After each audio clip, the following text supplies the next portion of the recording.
strong words for our listeners. That's Tilly. I'm quoting Tilly. Oh, wow. Impressive. You thought I was just saying that. Yeah. I thought you were being disparaging about it. Hello, podcasters. As Kim says, let's not keep you assholes waiting. Captain Tilly. Captain Tilly. Or Captain Killy, as the writer's room came up with. Yeah. And they're like, let's throw it in. Let's make a thing out of it. All right. We are broadcasting live to no one. But on not the Feral Audio Network anymore? On the non-Feral Audio Network. I believe it's going away at the end of this month. But hello, everyone. My name is Mike McCafferty. And I just want to talk about Star Trek. No, you stop. Hold on a second. Full I'm hold. trying to pick up your cues.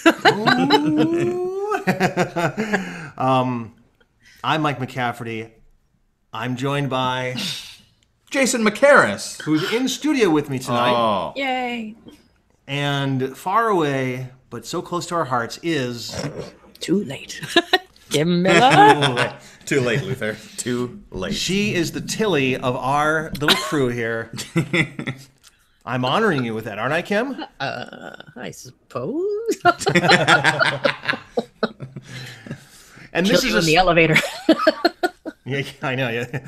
Everyone in the Mirror Universe has a knife, and they try to kill someone with it, and they always fail. In every iteration of the Mirror Universe, someone always has a knife, they pull it out, and then the other person catches it and disarms them and then punches them, and it never works. Right. Like, it's never worked. At one point, does that stop becoming an homage and just becoming kind of silly? Well, I mean, like, it was in the original, it's in the Enterprises episodes, I'm pretty sure it's in the Star Trek Continues, it's probably in the Deep Space Nine, so it never works. Yeah. But it's always a go-to. It's always like, if I pull out this knife, instead of this phaser right here, if I try to stab this person and just once, I think I'll probably kill him. So Yeah. Anyway, so welcome friends. I'm Mike McCafferty. This is a podcast that has been in an alternate universe now because we have jumped too many times to the Feral Audio Network, and now we've been cast adrift. On what's the network? The Mycelial Network? The Mycelium Network. Mycelium Network. The yeah. mycelium. Mycelium Network. That's our new podcast network. Mycelium We'll now be Network. podcasting through mushrooms. Welcome to Mycelium Audio. I'm Mike McCafferty. So humid in here. You don't want to know how we grow these things either. I kind of blew the punchline. Anyway. So here we are, we're talking, and I was totally surprised, I totally forgot, and shame on me, that Discovery came back. Yeah. Had the doctor not been on top of it, I would have missed it myself. I know, she was like... Follow them on Facebook or Twitter? I do, actually, yeah. I do not. Like, scroll. Star Trek, pass. Something. Well, but see, here's what I was doing, and also Jason, is that we were much hotly anticipating the debut this week. If you're listening to this week on Sunday at midnight on Adult Swim. This is probably one of the few times I'll ever plug anything, but you will be able to watch Hot Streets, which is created by Brian Weissel, friend of the pod, written by Brendan Campbell, and also starring Jason McCarris. Woohoo! In episode 2, Snake Island. Which is actually episode 1 of Everything Going Back, right? Because the pilot's already aired and they're not going to air it again. Well, no, it's going to be, it's actually taken out episode 3. This is all very confusing. But there's a pilot which went away, and the first episode now is going to be, I think it's called Got a Minute for Love, which is, well, I can't tell you what it's about, but then the second one is called Snake Island, starring Jason McCarris, written by... this guy, Mike McCafferty. That's right. That's the one covering his face with his hand. Mike McCafferty. And if you want to see this video, check us out on the Facebook page. I just want to talk about Star Trek. What channel is this show going to be on? It's going to be on Adult Swim. Ah, yes. The Cartoon Network. The Cartoon Network, which then flips over to Adult Swim, the most viewed channel in the 18 to 35-year-old demographic. On cable. On cable, yes. It might even be anywhere. Yeah. I mean, because it could be even broadcast. I'm not sure. So that's Saturday night, 11:59.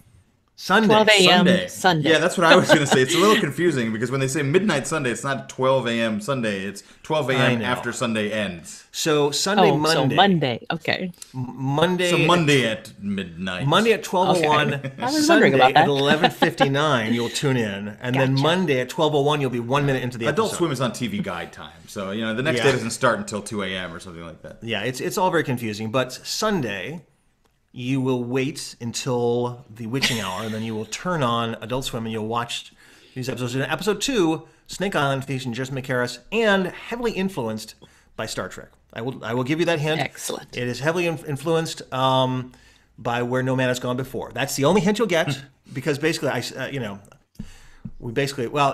find it. Anyway, so that is our plug. And that's hardly the only time throughout the season that there will be Star Trek references. No, but it's a pretty big one. The plot is pretty overt. I was very thrilled. It made me so happy. I think there's actually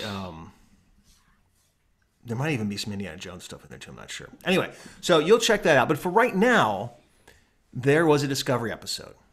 Title was, Kim? Despite Yourself. Despite Yourself. ... I guess. I mean... Well, it's kind of a play on words because the mirror universe, despite yourself... No, I totally get it. It's incomplete sentence. I know. It's a play on words. So I know these. I know these things. I get the references, you know? See if we can make it a little simpler for you to understand, Mike. I had to clarify... Break it down. I understand all of these things. I understand it's a reference to yourself being a mirror universe component. They didn't invoke any sort of mirror illusions, but they did use the yourself. It's an incomplete sentence. I'm being misunderstood everywhere. Friend of the pod, Jim Dabber, he tweeted something at me about Captain Dunsel, and I said, Dunsel? Who the is Dunsel? And then he thought I didn't know what that was. It's like, no, I do know quoting that. a line. Yeah, because it's the next line. But even on that, I got wrong. So I'm just being misunderstood all over the place. But no, so we have this episode, Despite Yourself.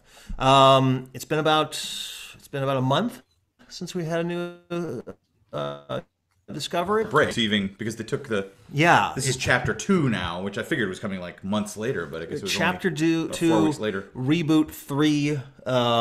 This is they call it chapter 2. No, they don't call it chapter 2. But they actually have called it chapter 2 in the writers have, but it's not official. I don't think. Oh, yeah. All right. I think they're. I saw them say that on the After Trek show, which I also watched. Oh, I didn't watch any of the episodes you gave me to watch, but I watched that. So ironically, I had asked these guys before I realized that Star Trek episode was actually airing. I think that day, at that moment, I had asked those guys, let's do a podcast about Mirror Mirror. And then Kim's like, oh, well, shouldn't we do this? And then so I was like, oh, gosh. So we watched. I just assumed it was because you knew that we were entering the Mirror Universe after the last episode. Did? And so I figured that you were like, oh, watch these classic Star Trek episodes that deal with the Mirror Universe so we could be all ready to talk about Discovery. I think in the back of my head, like I knew the Mirror Universe. I thought in my head, I think I was thinking, as this podcast network is slowly dissolving away, like the Defiant in the Tholian web, I am thinking like, let's just start clearing house of all the good episodes, as opposed to like rummaging through like the 700 episodes and finding like the average ones. Okay. By the way, my son is continuing his voracious consumption of TNG episodes. Very cool. Yeah. How many has he seen now? Like 50. Wow. 50 or 70 now. He's getting to the point now where he's getting to the not so good ones. The ones where I'm like, huh? Is he just like jumping around through all the seasons, or is he going chronologically? Yes, he is. Oh, okay. Yeah. Like his father. Giving him little homework. Yeah. Yes, like his father, he likes to time travel. But also because like I was trying to like not sour the milk on him and get him to watch the best ones first, and now he's blown through all those, and now he's at the mediocre ones. But I've said let's watch the first episode and the last episode together, and he's like, no, I don't want to do that yet. He wants to savor it. So, anyway, I won't tell. I mean, 20 minutes in, we still haven't talked about Discovery. I know. Well, I mean, it's not going anywhere. I mean, it's going to be there forever. We're on the Mycelial Network. The Mycelial Network. We're doing our Mycelial 130th audio. Brim. It was interesting. I mentioned watching After Trek. The head writer, executive producer actually mentioned there's a book, which I can't remember the title of right now, but by an author whose last name is Stamets, who wrote all about the actual mycelial network because it's based in science. It's a real thing, I guess, which I had no idea. I thought, well, they made this bullshit up, but it's got some basis in science. Boy, you're really going discovery on this, aren't you? All this bullshit. Well, come on. When you saw the whole thing about the mycelial network and it didn't strike you as, oh, this is classic Star Trek. Well, I mean, yes, they have definitely gone far afield here, and they are, at least now, they're in a universe that I understand slightly. Mm-hmm. It's and to quote Tilly, to use her verbiage, it is a universe full of assholes. This mirror universe, that, like, as I was watching it, I mean, God, we're so disjointed right now. But I'll just say this: as I watched that, and I watched a little bit of Mirror Mirror, and I watched the Enterprise episodes. Man, this mirror universe is just filled with assholes. It's just filled with like horrible people, and I don't understand how anything gets done. Well, we've visited the mirror universe, it seems like, several times in the history of Star Trek, and it doesn't seem like once anybody was nice when you went to the other side. No one is nice. Everyone's nice here. That's why they're a mirror. Yeah, but how does that universe get on? Like, who's the nice person who's like, oh, I'm going to tend to your wounds out of like, or conversely, who's the real dick in this universe that when the other one comes around is like super nice? Yeah, exactly. Yeah, who's the person who's breaking this chain of horrible? Like, who's the person who does the laundry? Yeah. You know, and like pulls out the knife. You know, I'm like, you know, I didn't wash it, or you know, it's like, I mean, there's. Yeah, that's the best I can come up with. You mixed colors with whites. You must racist. All right, so here we are. Well, I'll go back to it again. We are. Let's talk about this episode. I'll start off with my thoughts because I normally ask you guys for your opinions, but I did not dislike it, which is like a couple of double negatives. There was enough of it to enjoy. The whole cosplay section, the whole noises off, bedroom farce stuff of, you know, which I know they've done that before. They did that in Star Trek VI where they're pretending to be other people. They're not ready for that yet. But it was a heavy Lorca episode. I enjoy that. And at least they're doing stuff. So it seemed to move around a little bit better. At least we're in familiar territory for me now. Jason, what'd you think? I'm kind of on a similar wavelength with you. I mean, I didn't hate it. I kind of liked it. I thought it was interesting. I appreciated kind of some of the details that went into it. In the after show, they showed that, you know, since they don't have the Starfleet Academy or Starfleet in general, is what I meant. And I forget what they called their Federation of Evil People. But anyway, there was such detail that each one of those logos and symbols had ranking, and they all meant something, and it was kind of cool. Yeah. I did watch this in virtual reality, I should point out. Oh. On something called Big Screen, if you're not familiar. And the cool thing about Big Screen is I realize now is that if you have an Oculus Rift or if you have an HTC Vive, you can both get in the same room together and watch stuff, because I was in a room watching Star Trek with people from Hawaii and stuff. Oh, interesting. So there's like 10 fools all kind of gaggling around. Can you interact with them or something? You can, yeah. I was kind of sitting in rows ahead of them so I could hear what was going on, because I knew I was going to actually have to pay attention to the episode, but they were all sort of like chit-chatting. This is amazing. I've never been in here before. You know, and I'm like, oh, okay, I'm going to move down here and stay away from you fools. You turn around, shut up. You know, every once in a while, I'm like, who's Krell? Who's the guy who's like running this room? Sounds incredibly annoying.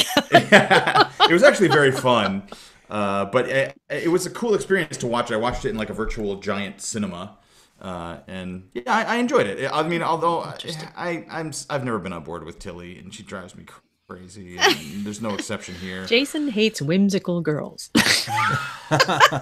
Well, Kim, what did you think of Beacon for the 23rd century of feminine power, Tilly? No, that's Burnham. What was your opinion of the episode? I enjoyed it, actually. Again, if you just put out of your mind everything that you know about Star Trek and don't expect it to conform perfectly, and if you can swallow stuff like, the Defiant is here somehow, things like that. But that is explained, that's why I wanted you to watch those episodes, Kim. Oh? What? Yeah. Oh, how's it there? Well, because you don't know Star Trek. That so statement, angry I froze. I know.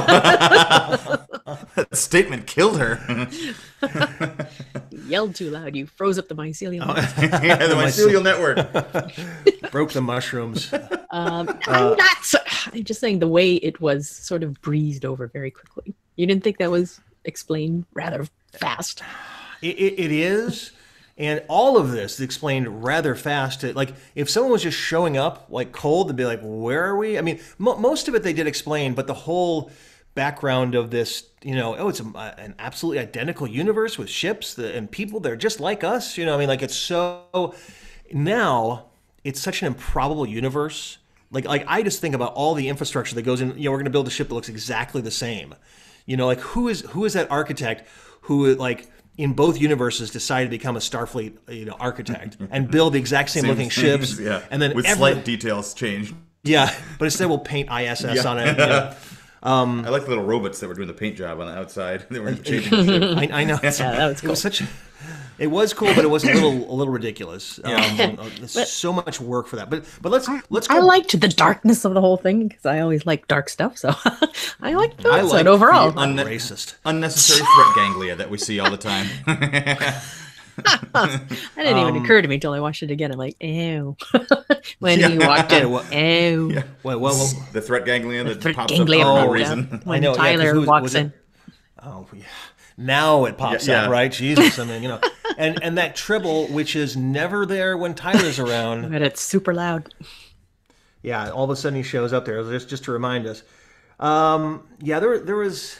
So let me give everyone, if you haven't watched Enterprise, I'm going to spoil it for you, unless you want to stop now and pick. I want to stop now. I'm going to step outside. Do you want? No, it's okay. Go ahead. So in. It's actually some of the better Enterprise episodes. I actually watched these again after I watched this Discovery because it's a two-parter which takes place completely in the Terran Empire universe. Like, we never see our heroes in it at all. It's all from that universe, and we have evil Captain Archer, Scott Bakula, who was tremendously overplaying it. Everything he says is so angry, and he's always tightening his jaw like this. And he's like, he is the biggest asshole in the entire universe. He's balancing out everyone else. Discovery parlance. To use Discovery parlance. To speak colloquially for in Discovery talk. That's how I talk. But I know. Yeah, Kim's gone completely to the universe there. But he commandeers the Enterprise, the original Enterprise, NX-01. He takes it over from his captain to go into Tholian space because the Tholians have opened up a rift in a universe and in time and have pulled in, using a distress call, pulled in a ship from a different universe, which is the Defiant from the episode The Tholian Web. Yes. So that's where this, and then they steal it, and then he tries to take over the Terran Empire, but then his first officer kills him, and so it's, if you have a chance, I've just ruined it all for you, but it's really good two-parter called Through a Mirror, Darkly. But those are good. But that's where the Defiant comes from. So in some ways they're actually really honoring a lot of the canon in this episode. And I actually appreciate that. I thought that was pretty good. Well, I didn't understand that whole backstory that you explained. I knew there was something significant about the Defiant. Right. Watching the show. Well, it's a Constitution class ship. You see, right, like exactly. It looks different than everything else. The thing I kept on looking at, it was like, boy, I can't tell that is that like a original series, or does it look like it's been changed a little bit to look like a Kelvin universe ship? Because it has a few more curves to it. I couldn't get a good enough look, but maybe I'm wrong. So anyway, so that's the backstory on that. Shall we dive a little deeper into the episode? Sure. Start us off, Kim. What do you want to talk about? Well, we start at the top where they arrive in the scene of a battle, Klingon wreckage, where they find that there are Andorians and Vulcans. Where we'll Sorry, Doctor, we could barely hear you. Broke up there. They arrive at the scene of a battle, Klingon wreckage everywhere. Right. And Andorians and Vulcans' bodies on board. I'm like, what's up with that? Yeah. It seems like they're going straight to the good stuff, it seems like. straight to the mirror universe, straight like the second of the newer Star Trek films went straight to the Khan scene. And Khan, like, just I don't know. It seems weird to you that it's just jumping right to the best parts, or is it like it makes sense? I mean, it is. Of we the are previous definitely series and film. Yeah, there's no lead into this, I guess. I mean, right off the bat. But what am I missing? Dark significance to them finding? Are you just talking about the mirror universe itself, or are you talking about this battle wreckage that they're finding? I'm talking now about just the series leaping right to the best parts of the original series. Okay. Yeah, in the way like the second film pulled from the best parts of the original cast films. Movie. Mm-hmm. It's like, where are you going to go from here? You're actually going to come up with your own original stuff? Yeah, I think you're right in that. Like, it's the problem. So they did in the Naked Time, the second episode of the original series, and in Naked Now, the second episode of TNG. Yeah. They both decided to make our characters wacky and drunk when we don't have any frame of reference for who they really are. It's like, well, how do we know Captain Picard's going to act like that? I mean, maybe he does. Maybe he is a goofball. But how do we know that Spock doesn't cry every episode? I mean, it's, the second episode. It's a good point, Kim, that we're, 9 episodes into this now? This is 10. And so now we're expected to know these characters enough to know what their mirror universes are going to act like. I barely know what Tilly acts like. I mean, or Michael like, what does Michael Burnham's evil side look like? Probably like the same person, right? But we don't know. At least in TOS, they give it enough episodes to go to the mirror universe. It's like, okay, we've seen them 30 times. We know what they're going to be like.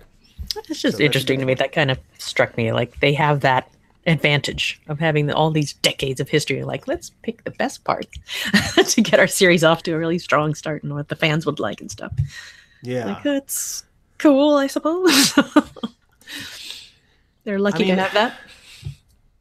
Yeah, I mean, they certainly can, and you're right. They have 700 episodes to pull from, but this is certainly one of the most exciting things they could possibly pull from. Mm-hmm. And maybe it, like, I guess my hope is that, like, this will get them, like, oh, we're in the Kelvin universe, and there's another universe beyond this one. Oh my God! Which, I mean, which then makes all of this make sense. That's my one shining hope. That it's like aside from a few sound cues, none of it looks like the original series. Yeah, when Tyler is flying that pod, the worker bee, he's using that weird glove technology to stand. I'm like, jeez, TOS? What? No, put it out of your mind. If you want to enjoy it, don't think about it too much. It's got some strange, like Oculus Rift thing and a trackball from, 1997. Here's my trackball. I can just roll this ball and control my mouse. Is it useful? No, but I can control it. Okay. Hey, some people still use the trackball. Not me. But no, somewhere there's a trackball somewhere. Yeah. So in the following scene, it's in sickbay with Stamets with his weird cloudy eyes. It's a palace. We'll find out what that means at some point. Yeah. But in this scene as well, like, I kind of finally started to like Dr. Culber. Finally learned his name. I know. Yeah. Just in time. I'm like, oh, he's all right. All right. But I guess this is true of the original series as well, but it seems like there's no other crew on the ship. It's always these same people that do all the jobs. This is true. It's. I mean, he even assigns another doctor. We're like, there's another doctor. Yeah. And then they don't even name that doctor. It's just like a random, like, extra in the background. Like tending to him. It's like it is the problem with all Star Trek series is that there's nobody else who's competent enough to do anything. I suppose it makes sense. You can't have 400 people running around. The series also doesn't have any red shirts. It doesn't seem like expendable people. Yeah, this is true. Yeah. I mean, like this show only expendable Klingons. Half the Klingons are dead at this point. I clicked. By the way, I went on CBS All Access and to watch it very quickly. It says like watch latest episode or something. I clicked on it, and it started up with the first episode. Oh, okay. With like zooming in through the eye, nook, da, jaw, rah, and I was like, oh my God, are they recapping this for us? And I watched a good 2 minutes of these jackasses talking in slow Klingon. You realized you started the whole series. And I was like, no. It was just. And it made me realize how far we've gone, and this has nothing to do basically with Klingons anymore, except for this tiny little thread. What? Oh, well, that was one of my favorite parts of this episode. Well, I mean, maybe they'll bring it back, but the creepy love story. No, the whole Manchurian Candidate stuff. Yeah. Oh yeah. Well, yeah. That's there's because there was. He might be. I mean, everybody was very suspicious that it's the guy we saw the Klingon from before. They've somehow turned him into Vok. They've turned him into a human being, and then I guess people were thrown off the trail by some interviews and things like that. And they were like, well, maybe that's not the case. But this seems to indicate dancing around it. But when he flips out and murders the doctor, we've got some issues there. Yeah, so he has gone past the area of redeemability as far as most characters. Yeah, you know, when you do the neck snap, although you know, and as somebody pointed out, and it's in the original series, right? That one of the Klingons, they actually performed a procedure to make him look more human. Right? Are you remembering this?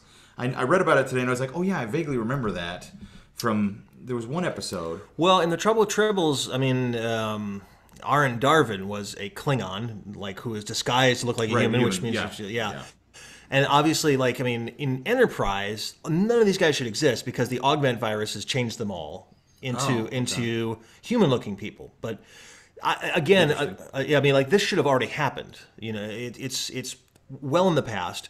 With Captain Jonathan Archer and all this sort of stuff. But very quickly, my PSA to any writers or showrunners about neck snaps. Let's not do any more neck snaps, okay? Why not? Neck snap theater. I am so done with neck snaps. They don't work. I looked this up. Quick, Jason, neck snap him. That's the wrong direction, but that's okay. See? It doesn't work. Proof is in the pudding. So I'm going to grab onto Jason's neck or whatever, or his head. I'm going to try and twist it all the way around. Yeah, I mean, because like I looked this up because it's such a trope now that everyone neck snaps. Maybe it's also in Game of Thrones too. Is that what we saw it in? Oh, it's in a million things. It's in a million things. But like in all the Star Treks, well, at least in the recent ones, the neck snapping people, and basically there's a couple of options, but death is not one of them generally. Like paralyzation and maybe if you're lucky you might twist the neck so much around that you close off the esophagus, but generally you're looking at paralyzing them from the head down. So maybe the doctor's alive and just he might be. I mean, he might be like, oh, still here. You didn't finish the job. That's Monty Python. That's what I want. I want him to just be like laying there on this completely empty sick bay where there's nobody else there, and he can get neck snapped, and then walk over to the transporter and be like, "Hey, where were you? I don't know. I don't know. Concussion protocol? Anybody? I mean, like Jesus. I mean, like, so we're gonna be beaming to this other universe ship, and you're acting all foggy. No, we can't do. Yeah. I don't. What? I can't remember. Okay, sounds good. And again, it's another example of Burnham kind of shirking her duty and not reporting this. Just like, I'll cover for you. Yeah, that's because he was like, I'm all this PTSD and it's crazy, and she's like, okay, all right, you were captured by Klingons for 9 months, and you're going through this real tough stuff, and we're gonna beam over to this mirror universe where everybody's got knives and everybody stabs each other. I think it's okay because I love you. He's like, I'll be fine. I swear. Okay, nothing can go wrong there. It's Michael Burnham, Scourge of the Federation.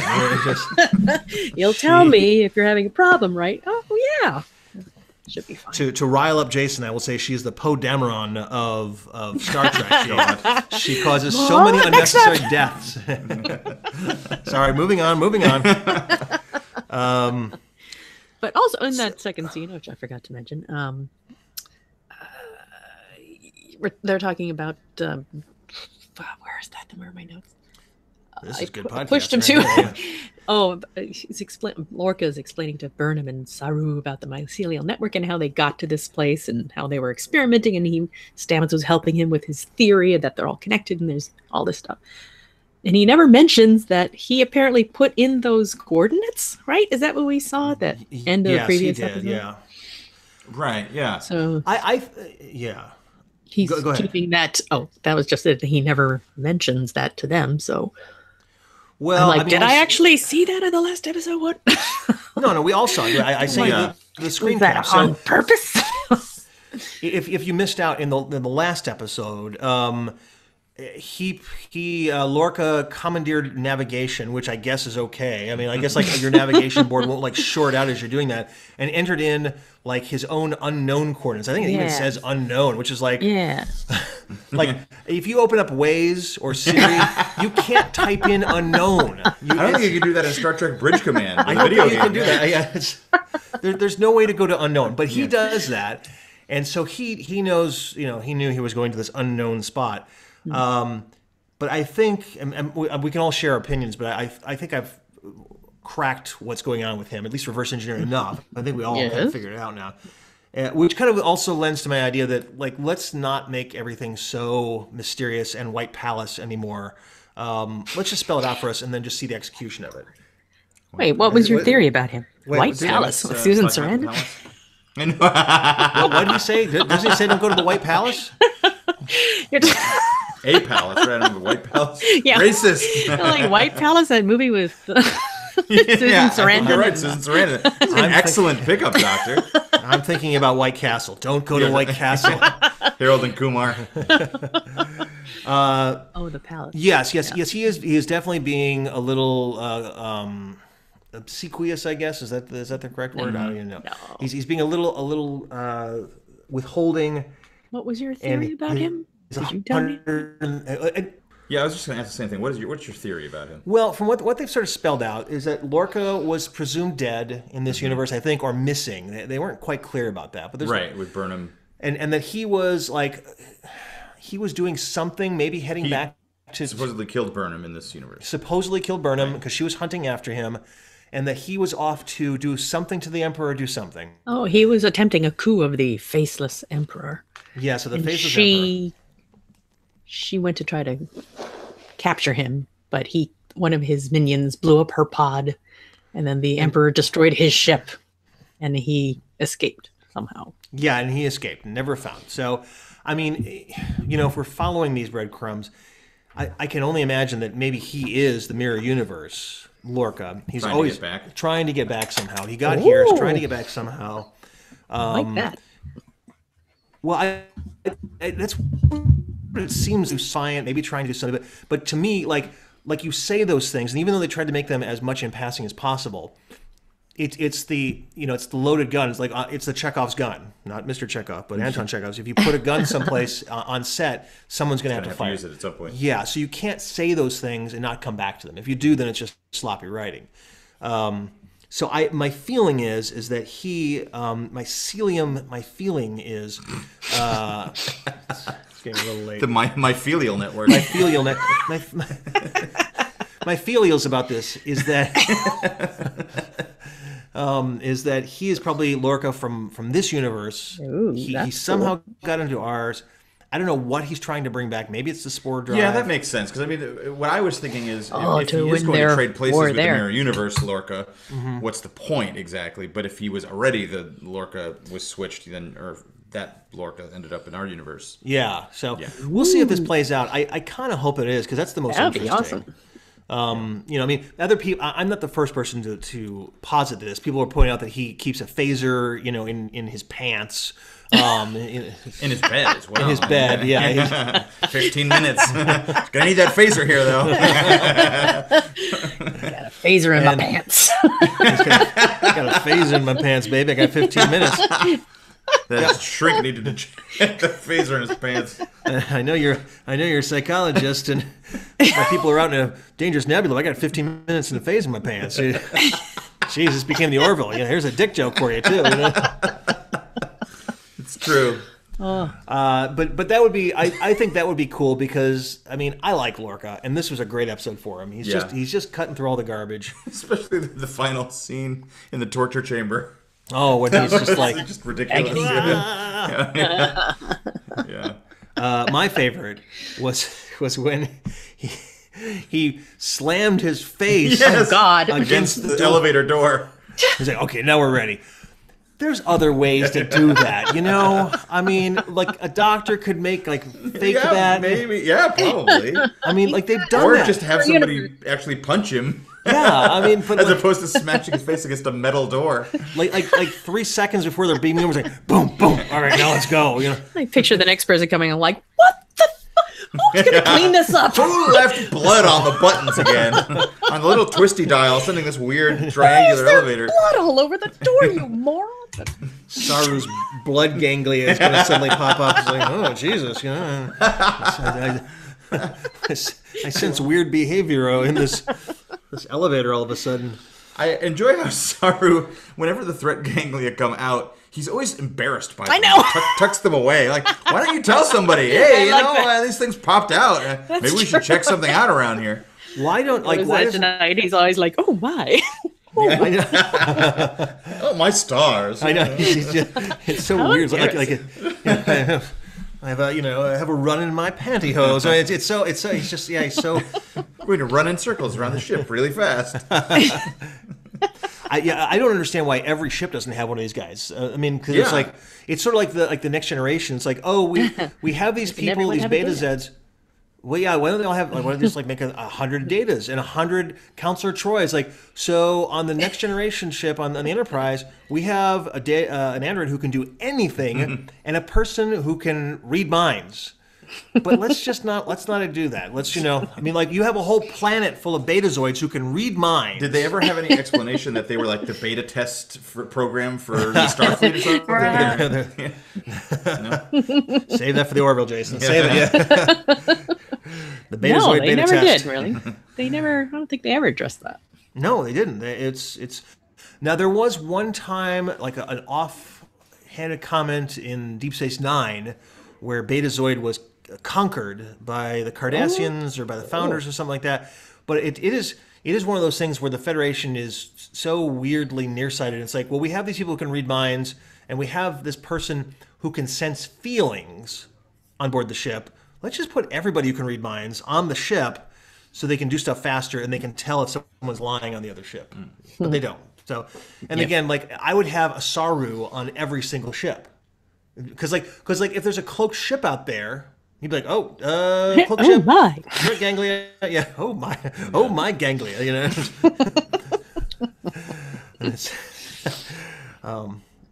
All right, so where do we go to next? Well, we've talked about a couple of scenes that happen next, but we see L'Rell in the brig, and Tyler goes to confront her. You can't hurt me anymore. What did you do to me there? Yeah. We did together so many things. I think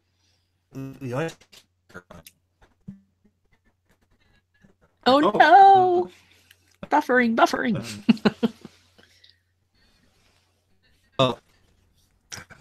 You can't a little bit.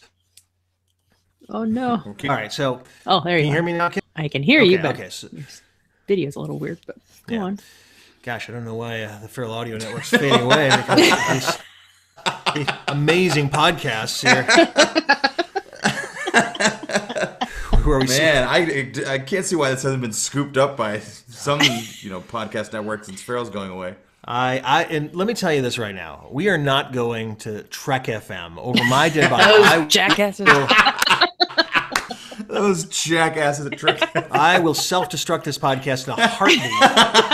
The cavity 110. 00 destruct 0. I will do that next week. Yeah. This podcast can now be heard on Trek FM. Trek FM. Trek FM. So what are you guys offering? I got a bunch of cards that say I just want to talk about Star Trek. I can cut off that bottom part. Yeah.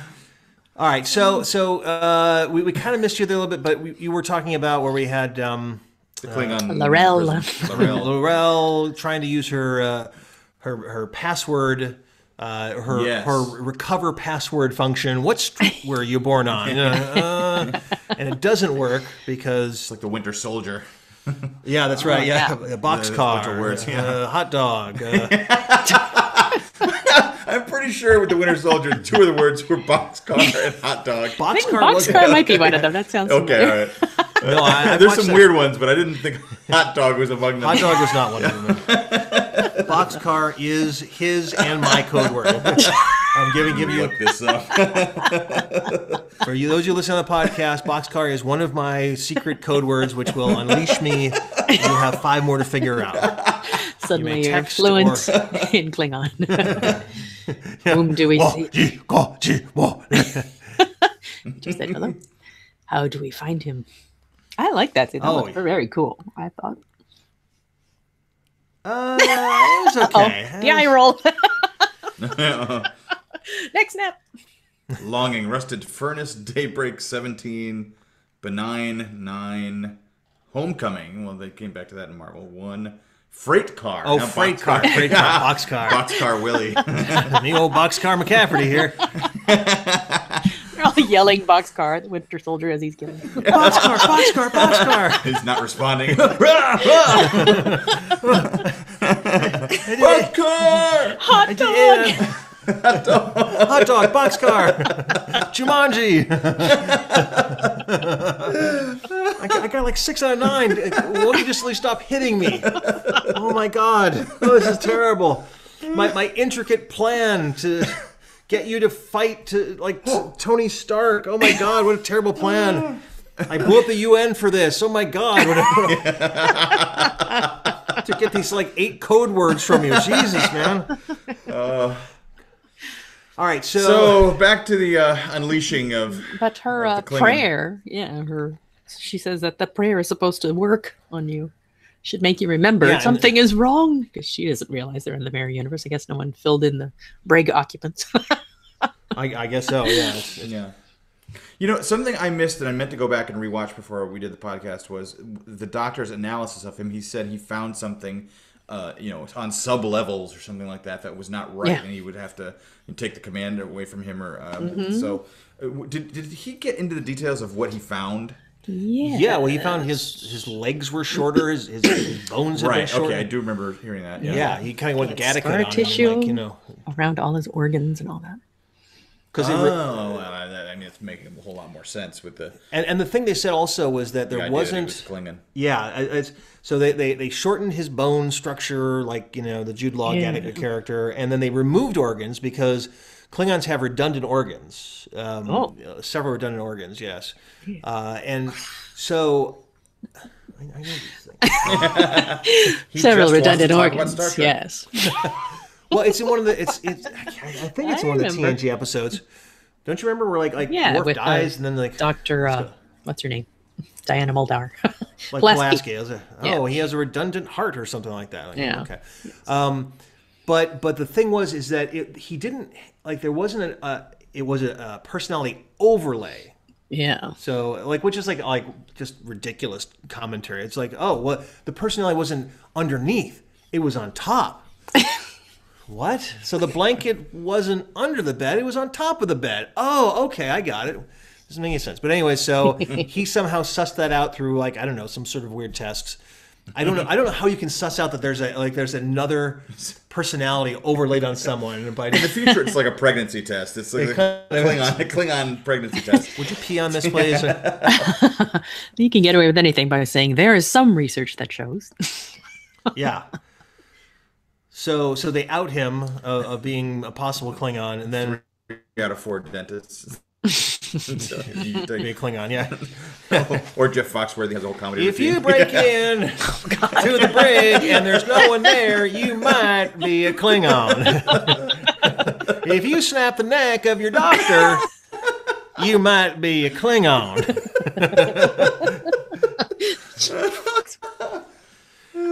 Oh God, I know what I'm going to be doing for the Star Trek convention now.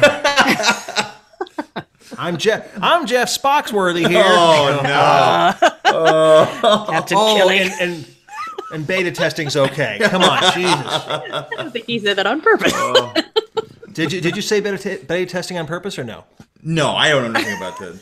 Like Betazoid, but did you say no. I was just talking about beta testing as in actual beta testing. Were you making a play on words when you said beta testing? Oh gosh. No, you jumped to it. And I was like, oh, hey, great. You can stop. I'm a genius. Yeah, apparently. Yeah.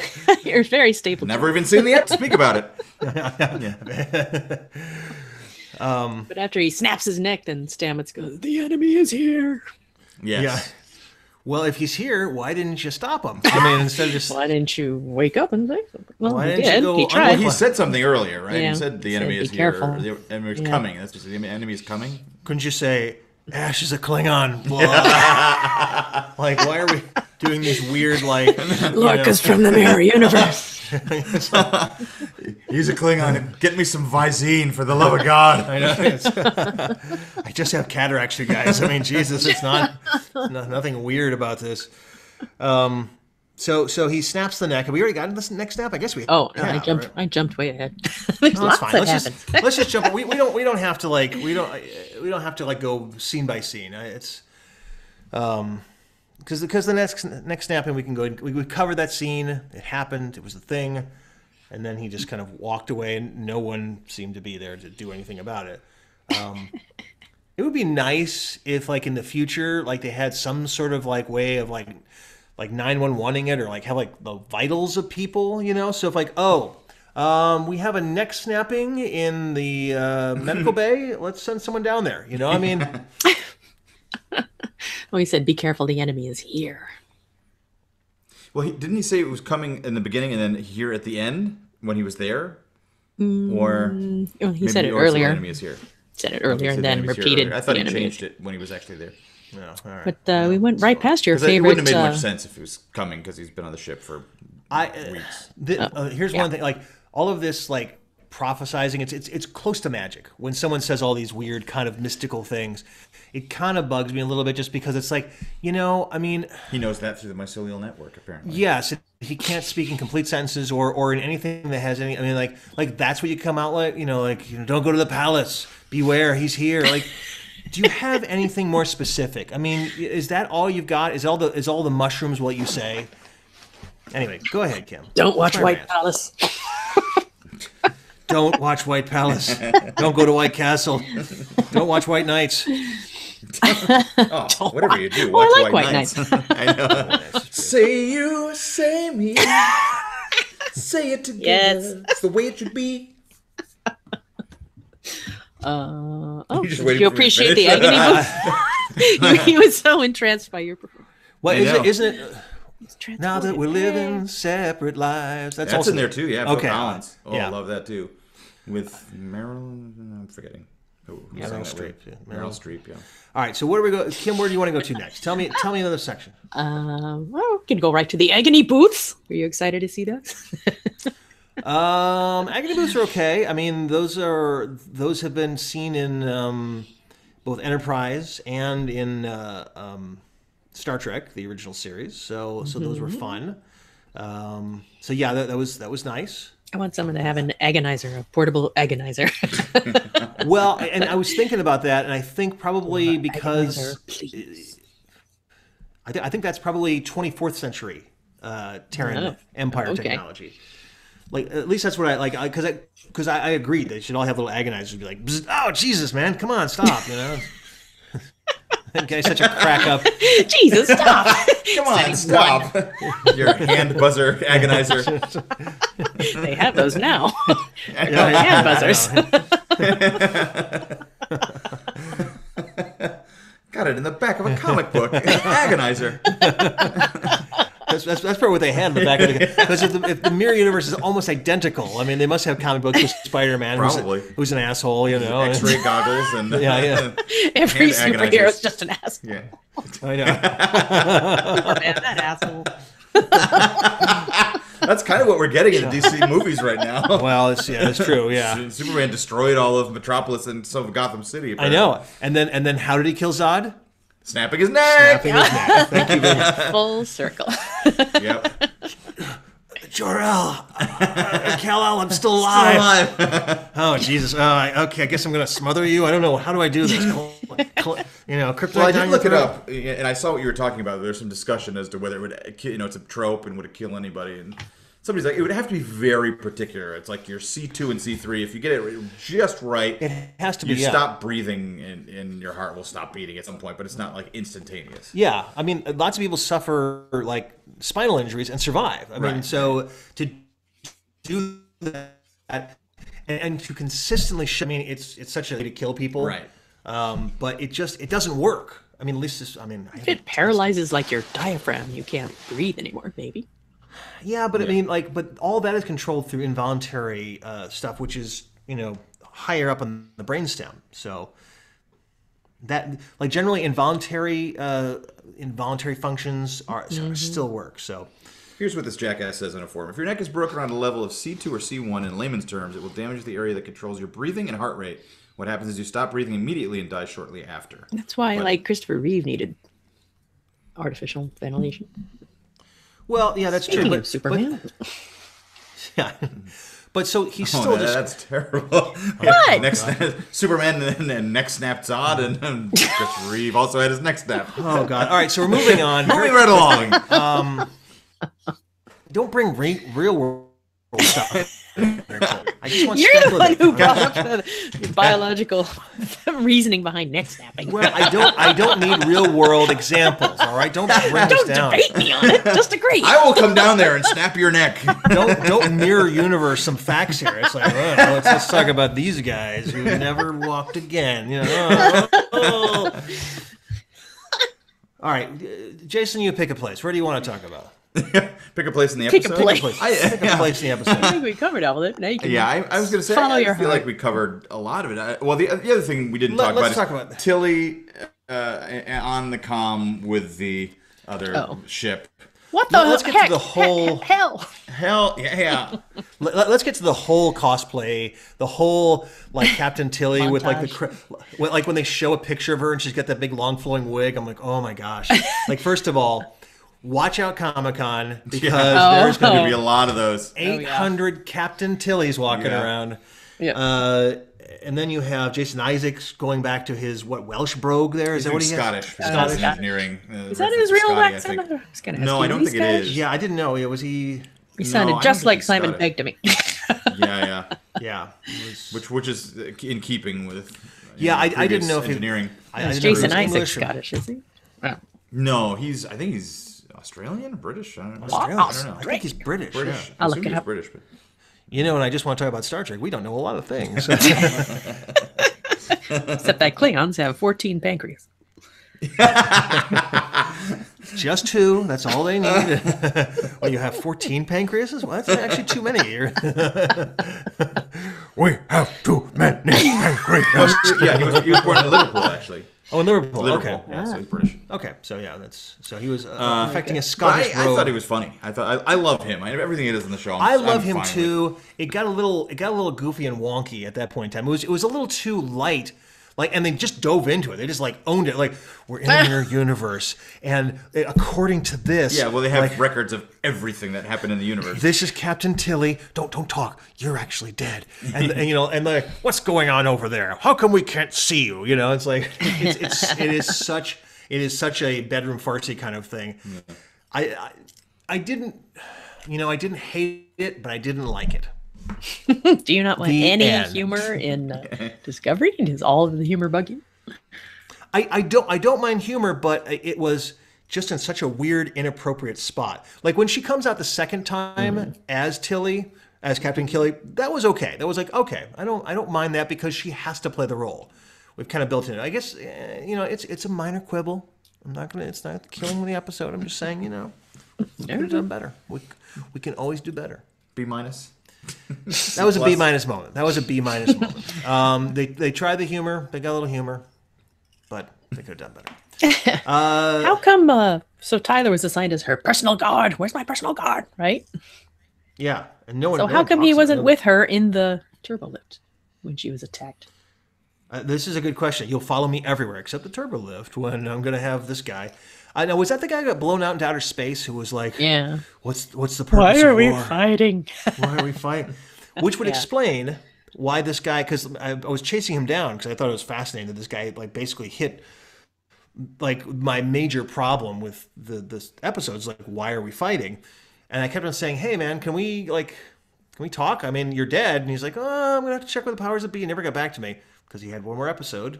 Or he died again. Oh yeah, that's interesting. The other thing I didn't mention was in watching the After Trek show was that they made kind of a big to do about Doctor. You remembered the doctor's name who was killed. I'm blanking on the character's name. The actor Culber. was a guest. I'm sorry? Culber? Culber. So Culber is coming back. He's not going to be dead. The producers basically acknowledge this. It's either going to be in a mirror universe form or something, but he's coming back. Oh, they're going to find a mirror counterpart. I guess, or he's going to come back to life somehow, but he's definitely coming back. Okay. I saw that too, and it kind of bums me out because, like, in this episode, at least things happened. You know, I mean, that was a shocking moment. I'm watching, kind of like, and then it happens. Like, oh, holy shit! Like, this is great. Happening. Yeah, this is great. Yeah, I love that. Although there is some criticism that they made such a big deal about the, the first gay couple in Star Trek and everything, and then all of a sudden they just kill off and end the relationship. Yeah, but one's killed and one is crazy. Right, and one's like comatose. Yeah. Right, I understand that, but I mean, if we are normalizing this, then do we have to protect that couple? And like, no, we have to shelter this relationship because it is so precious. Right. You know, it's just like. And in the future, probably it's not a precious thing; it's a normal thing. Right. But I mean, like we've had 2 or 3 episodes where they've had a wonderful love relationship. Do we again protect it? Are we bringing them back? It's like, oh, hey, because remember, because I saw that article and he said, yeah, we totally understand. This is a very important relationship. No, you can't have that meta-analysis of this if it's good for the story. And because they even said in the story, it made sense that he would figure out what's going on with Ash, and so we had to deal with him. Then kill him. I mean, also, it was pointed out he's the only one who calls Lorca out on his bullshit. And he's like, yeah, exactly. It was I was like, yep, you're right. You know, I'm gonna own it. It's funny because like watching that moment was a very Game of Thrones moment. Yeah, that's what I like about it.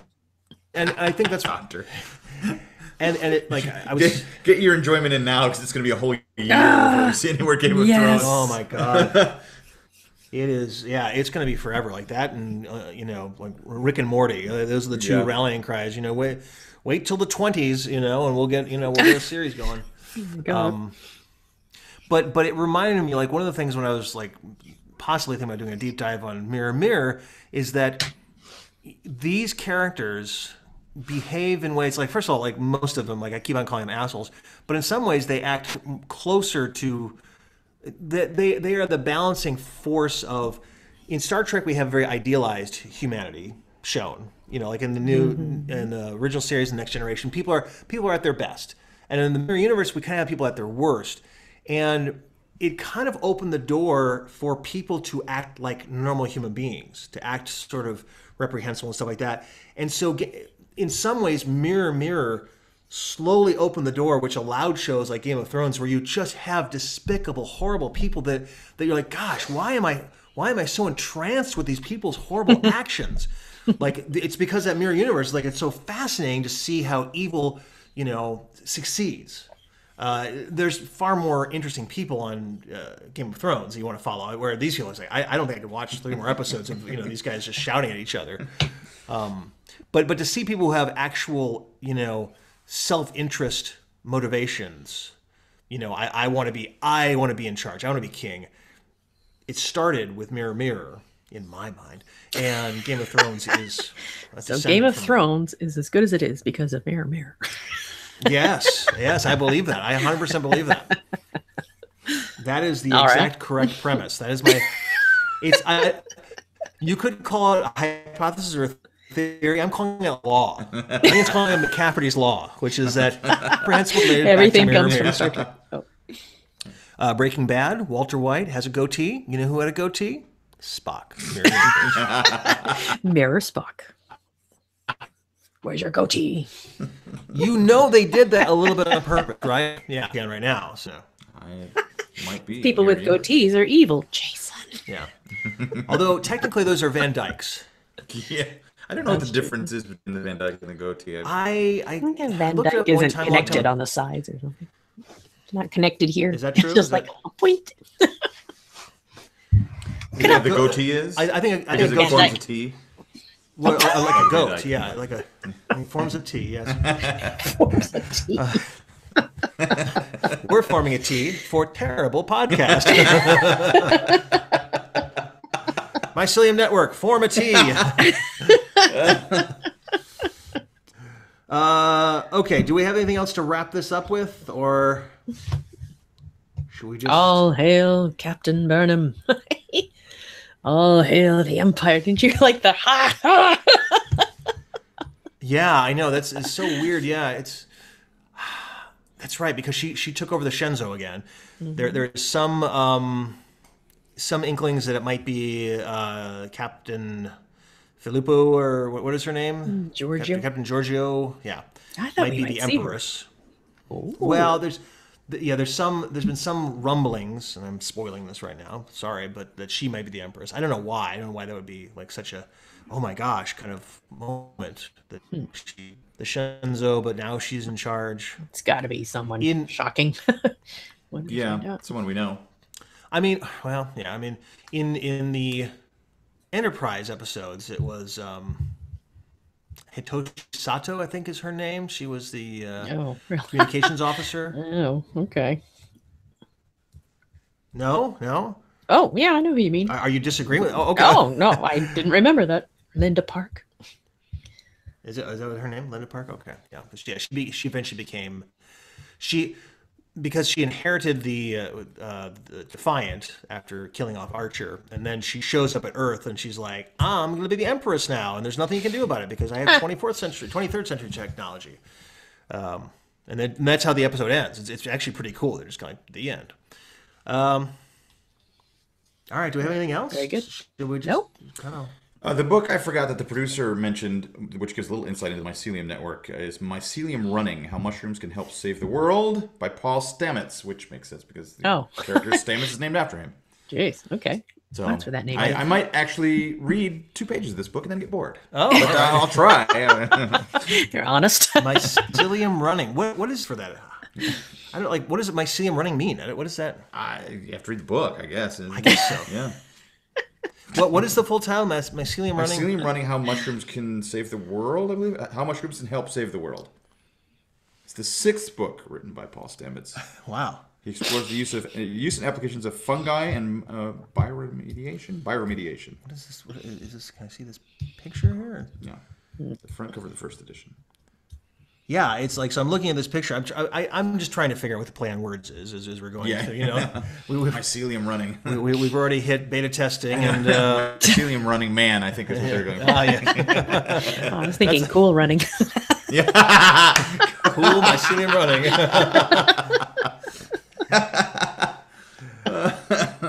Oh boy. All right, let's call an end to this. It's all over. It's over. We're done. I can't do it anymore. Defeated us. Just keep coming and coming. I can't defend myself. We should send Mike out on an important mission now. Keep having these flashbacks. I'm part of this podcasting network, all dedicated Quick, to Doctor, Star Trek. use his words. Say his words. Boxcar Willie. Hot dog. Hot dog. Jason's next Right. snap. Oh, Mike shit, he's still broke breathing. a glass. I'm still alive. Mike Excellent. broke a glass in his bare hands, but he seems fine. Yeah. Oh, I forgot about that. Yeah. What was he drinking? Chocolate milk? What was that? It was like a weird drink that we're supposed to be like, oh, what's that he's drinking? Is it like a Kahlua and cream or something? Like, I don't understand. Like, he milked some space creature outside, like Luke Skywalker. You're not bringing that guy in here. And briefly, didn't like Last Jedi. Saw it again. Okay with it. Jason liked Last Jedi. Kim. I haven't seen it a second time. I'm gonna give it another shot. First impression was like, what? It is. The first impression is what? What? Well, I think you even had a couple of what moments. Yeah. Oh, I definitely had what moments the first time I saw it, and then as it sunk in, and there's some things I didn't quite catch the first time, and I'm like, oh, well, little makes a little more sense. Yeah. Star Trek or Star Wars apologist. Star Trek apologist. Damn it. Star Trek. We're off our game tonight. It's all right. It's okay. Just suddenly got so tired. So tired. All right. Thank you so much for listening. Thank you for joining us in this universe here. Remember, check me out at my Twitter handle at Mike McCafferty. Jason's is at Jason McCarris. At Jason McCarris, that's me. Yes. And Kim is at Flibba-dip. Oh my God. Sound like you're... Mike died 5 minutes ago. It's all breaking apart. My eyes are clouding over. So get him some Visine. One of you, mushrooms. It's here. One of you will ruin. One of you will ruin the podcast. Which one will it be? It's you. It is me. Time to ruin this podcast. Just bonked my head against the microphone. If you're not tuning into the video version of this podcast, you are missing out. One person's watching. I'm not quite sure who excellent. that is. One person's watching live. Might be Jim. Hi, Jim. Yeah. Hi, Jim. Best regards to Captain Dunsel. I know that. I know it. All right. Thank you for listening. I'm Mike McCafferty. I'm Kim Miller. And I'm Jason McCarris. And I just want to talk about... Star Trek! Oh, my God.